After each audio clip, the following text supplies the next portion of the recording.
Hi everyone, and welcome back to another Fresh Look Friday. Today, all of my books are nonfiction. So if you like reading about facts, this is the video for you. I'm going to start with a couple narrative nonfictions and then move into traditional nonfiction, informational text.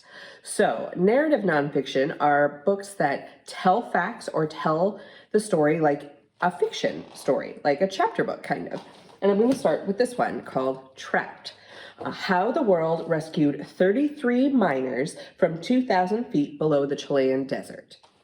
If you are a fan of the book All 13, you should definitely pick this up. It's just another account of a disaster that has happened in our world and how we the world worked together to save people. So this happened in 2010. There were 33 men working in a mine way below the surface of the earth, 2,300 feet below actually, and the mine collapsed and they were trapped in there. Trapped for a very, very long time. So similar to All 13, with those soccer boys stuck in the cave, these men, full-grown men, were stuck underground.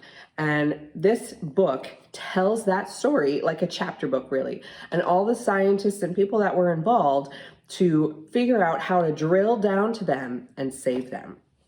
It's very, very fascinating. And again, if you like survival stories, I would definitely read Trapped. Next, we have Orca Rescue, the true story of the orphaned orca named Springer. This again, told like a chapter book, and bonus, there are these wonderful illustrations, these hand-drawn illustrations throughout the book. And as you can see, it really looks like a chapter book, right? This book, as the title suggests, tells the story of a baby orca that was found in Puget Sound near Seattle all by itself, which is not how orcas live. They live in giant pods as a family. And humans found this baby orca all by herself. They ended up figuring out who she was and what pod she belonged to. And this is the story of how they took Springer and reunited her with her family. It had never been done before and still has never been done. It happened in 2002 to 2003. It was a very quick read. It read like an animal story. So if you like One and Only Ivan, this is a good nonfiction for you. It really has facts interspersed about orcas, but it, again, is told in a very storytelling way. Orca Rescue. Then, switching gears a little bit, this is a brand new book. It's called Digestion the Musical. And it is reads like a picture book. And it's all about this piece of candy and what happens when it gets eaten and how the body digests it. So it's told in a very humorous way with very colorful, bright illustrations. It's just begging to be read aloud. And it follows all the way from when, and then there's the carrots that sing along with to kind of explain how the human body digests food. But it goes all the way to what happens when you're done digesting and what happens. See that toilet? You see that dump and that toot? Very, very funny. Digestion the Musical. So you'll laugh and learn.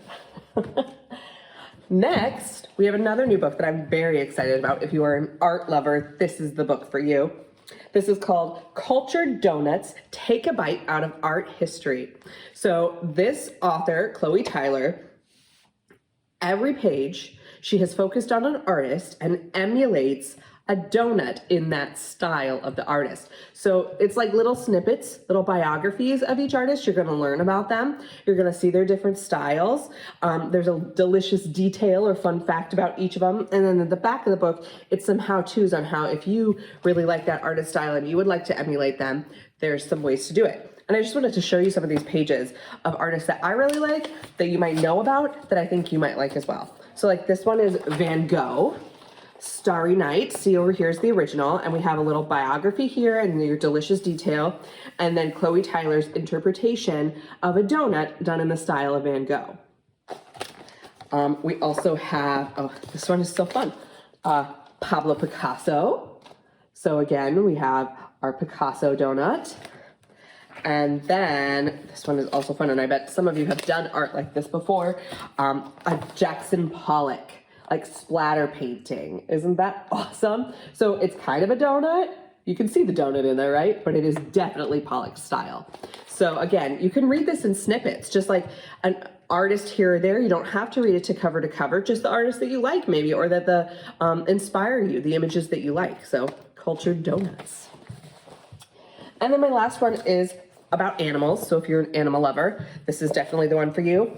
Rewilding, bringing wildlife back where it belongs. So this book, I picked it up because the cover, stunning, right? The illustrations are amazing, but it's all about taking endangered animals and how the human race and scientists have tried to help those endangered animals by reintroducing them to their natural habitats. Like taking them from sanctuaries or zoos and putting them back in to the place where they are natural and where they should thrive, and fixing the different conditions that maybe eliminated them or made that place inhabitable from the first part. Each double page spread, which is like 2 pages like this, will cover an animal and the situation and what we did to try and reintroduce that animal. So this one's about beavers, which I didn't know that beavers just had not been seen in the UK for 400 years. That is so long. Well, this is like facts about how they reintroduced beavers and how it really helped the habitat and the ecosystem. Beavers made other animals thrive as well. And if you remember from one of my old Fresh Look Friday videos where I talked about Glendunny, The Haunting by Catherine Lasky, that is about about beavers being reintroduced, but that one is about a beaver's perspective. So it's kind of like a fiction, nonfiction pairing. I also really enjoyed this page about bringing the wolves back to Yellowstone National Park. Like, it talks a little bit about what happens and why they weren't there, and then how they reintroduce them. So again, you can see there's like little snippets here and there.